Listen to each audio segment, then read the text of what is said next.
lurking in your business right now, I guarantee there is at least one perverse incentive.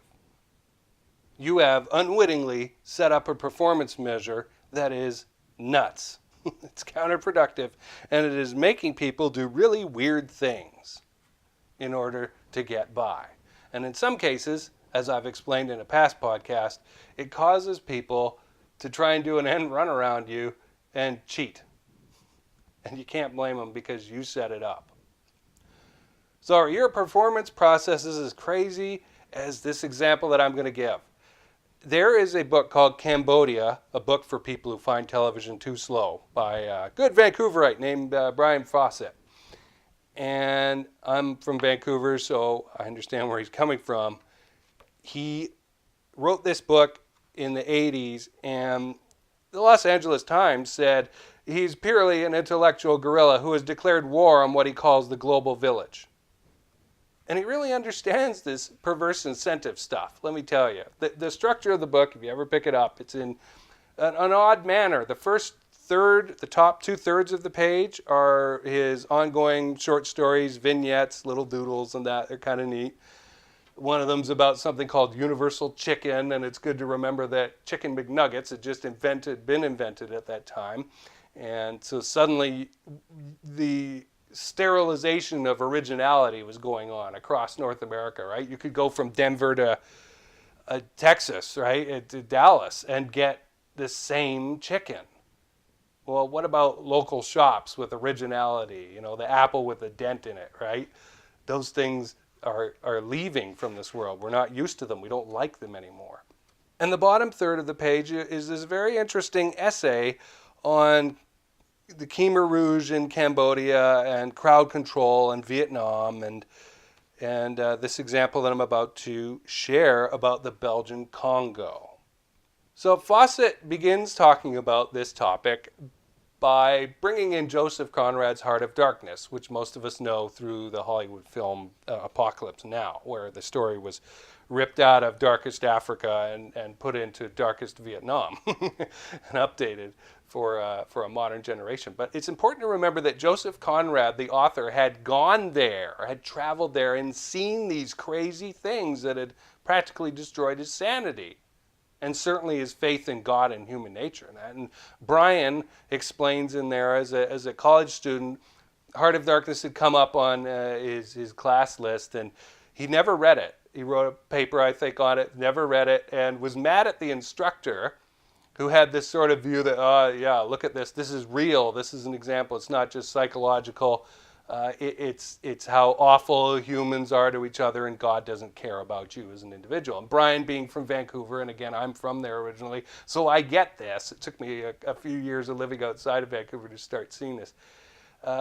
Well, everybody's enlightened, aren't they, in this sort of Rousseau manner? Aren't we all wanting to be good to each other and nice to our fellow human beings and that? And so I'm going to begin a fairly long quote here to get us into this. I think it's very interesting. I was 30 before I finally came to read Conrad, and even then it was the result of a fortunate accident. I blundered into a little book written by Mark Twain in 1905 entitled King Leopold's Soliloquy. The subject was the Belgian Congo, and within a few pages I recognized that I'd seriously misjudged Joseph Conrad. The Heart of Darkness he'd written about had a physical location and was a complex of material events and consequences. It was secret, but it wasn't psychological. From Twain's pamphlet, I learned that the Congo River Basin had been the site of perhaps the most extensive series of massacres in human history. And we'll stop the quote there. He mentions that the Belgian Congo was personally controlled, supervised by the King of Belgium, that Leopold II. They're producing rubber, and they're extracting profits that more or less go directly into the bank accounts of the Belgian king. I'll continue the quote here. The Congo of the 1890s, this is not that long ago, was densely populated, but culturally diffuse and technologically extremely primitive. There was a plethora of tribal groups, all living in small, territorially organized enclaves, all hostile and isolated from one another, and all operating close to the margin of subsistence. The rubber was collected in the following manner. The administration of the Free State, backed by an armed constabulary conscripted largely from one of the more aggressive tribal groups, would appear in a village and set and collect taxes to spread, as they put it, the progressive and uplifting ethic of hard work. The village being subjected to this enlightened form of taxation was ordered, during the taxation period, to produce a quota of raw rubber and to support the supervisory apparatus of the Free State. These quotas could not be met without curtailing or abandoning the agricultural and food-gathering practices that enabled the villagers to subsist. What little food was produced first went to the colonial supervisory apparatus, the constabulary. Within weeks, a rapid breakdown of tribal structure and morale occurred. Within months, the result was widespread malnutrition and/or starvation. The weak or ill, unable to secure the required rubber quotas, were killed or chased into the jungle to die. The corpses of the dead villagers were piled in the village as disciplinary encouragement for those that continued to survive. When the entire village had been exterminated, the apparatus simply packed up and moved on to the next terrified village, and the process was repeated. I'm going to skip a bit here as well to get to where we're going, which is the perverse incentive. Listen to this. The Belgian administration of the Congo Free State developed a number of idiosyncratic administrative practices that allow the colossal brutality and injustice of those years to be approached, if not comprehended. Perhaps the most bizarre practice was the procedure developed to account for the distribution and use of rifle cartridges by the constabulary. Rifle cartridges were an expense the colonial administration had to deduct from profits, and therefore became an item to be carefully controlled. The constabulary, in the interests of efficient cartridge husbandry, was made to account for bullets expended, not with the spent cartridge hulls, but with severed human right hands. By itself, this reveals that the primary role of the constabulary was not to control uncooperative tribesmen or to encourage production, but to exterminate human beings. But saying so flatly is like the rest of the possible explanations of bureaucratic logic, abstraction, that fails to tell the story. It has to be told in greater detail, as in the following. Should a board patrol wander into the jungle to hunt, or to indulge in some target practice, the accounting procedure compelled them to enter the nearest village and to collect their quota of human hands, usually from the less economically useful elderly, or from women and children. That is a perverse incentive. And if you think that those died out, well, that's those silly people in the 1890s, let me give you a few other examples throughout the era in between, okay? There was a glass plant in the Soviet era that's recorded for making first too thick glass and then too thin glass because of these stupid performance incentives.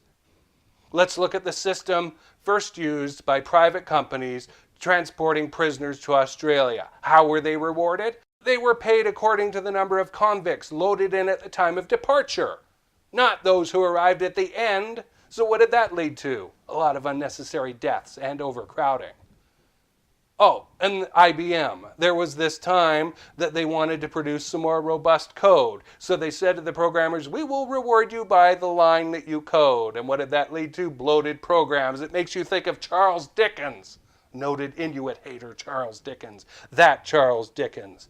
Writing for serial stories, right? Magazines. How many ways can I write this thing and how can I make it longer? Because I get paid by the word.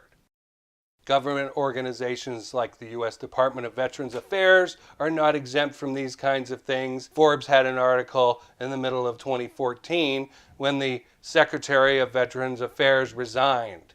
And this is a quote from the article right here. The administration is trying to form an explanation for how the culture devolved to where unethical behavior among VA leadership was tolerated. The decision to eliminate performance bonuses for VA leadership certainly suggests that the bonuses may have contributed to these unethical behaviors. In at least one hospital, employee bonuses were linked to patient wait times, and the performance pay system rewarded doctors for minimizing the number of patient follow-up visits. This is going on all over the place all the time. There are 8 points here in this article that I'm going to reiterate because I think they're a good idea to help you get away from designing an incentive program that rewards bad behavior by accident. First is design incentives that drive both individual and organizational success. Makes sense, right? 2, focus on both short-term and long-term incentives. Sounds normal, right? Yet, out there in the real world, what do you see most of the time? CEOs and vice presidents of business development concentrating on appeasing their shareholders with short-term, next quarter revenue goals. That's it. 3, provide a variety of incentives, not just sales targets. There may be other things that you can incentivize, customer service. 4th is provide structured incentives rather than discretionary ones. The king should not be able to wave his hand and dispense justice, right? It should be something that is clear. And there's an interesting quote in this article here, in this area. Discretionary goals almost always do more harm than good, no matter how fair you think they are. Someone will always question why certain individuals receive bonuses, which will put you on the defensive. That's interesting. Which leads right into the 5th point, make it transparent. My ex-co-founder at the Closing Engine was great at this stuff. Keeping the sales commission structure, performance pay structure completely transparent. A lot of people would want to hide that behind a screen. 6, make sure incentives are financially sustainable. The article mentions that small businesses especially seem to run into this problem, but it is something that everyone should be aware of. What happens if your company runs into a rough patch, right? Is the incentive program going to kill you? 7, probably the most important, war game the possibilities. If it's good enough for nation states, it should be good enough for you and your business, right? Try it out. Vet it with people inside and outside your organization. Play things out, see what happens. Does it put you into a bad financial position? Do these weird behaviors result? What happens? Can you get rid of some risk by doing that? And 8th, ensure that the incentive program reflects your organization's values. Well, I would add to that culture, principles, right? All stuff that works together. What is good in your organization? What kind of behavior do you want? What kind do you not want? All this stuff should be working together. So watch out for perverse incentives. If you missed the podcast in which I dug into an example from my own past of a factory being run with a perverse incentive that caused scammers to rig the production figures so that they would get a bigger payout, I'll link to that in the description and you can go listen to that. This is going on all over the place by well-meaning people who are rushed and simply don't have the time to think it through, right? But you got to make the time and involve more people in the decision making. Thanks for listening.